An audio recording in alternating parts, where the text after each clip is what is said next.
भाजपचे राज्यसभा खासदार उदयनराजे भोसले यांना तिकीट मिळणार का याकडे सगळ्यांचंच लक्ष लागलेलं आहे आणि त्यावर राजेंनी गमतीशीर प्रतिक्रिया दिलेली आहे। ट्रेन, बस आणि प्लेन या सगळ्यांचंच तिकीट माझ्याकडे आहे असं राजे म्हणाले।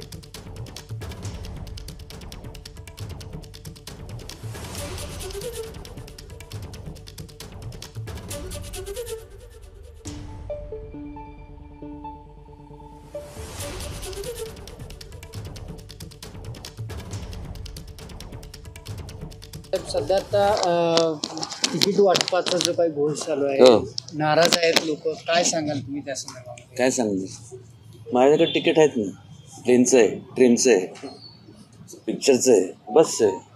बाकीचे तिकीटाचं माहीत नाही, ते ठरवलं जाईल त्यावेळेस बघू। भाजपकडनं तिकीट मिळेल की नाही तुम्हाला? अरे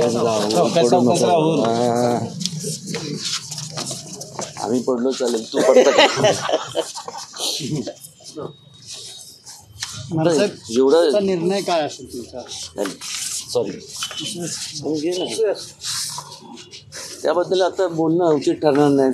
फार मोठं स्टेज आहे, आणखी आता 3 पक्ष महायुतीचे सगळे एकत्र आले, सीट वाटपात पुढं मागं त्यांना सगळ्यांना त्यांच्या पक्षातले लोकांना, अजितदादांचं असेल, एकनाथजी शिंदेंचं असेल।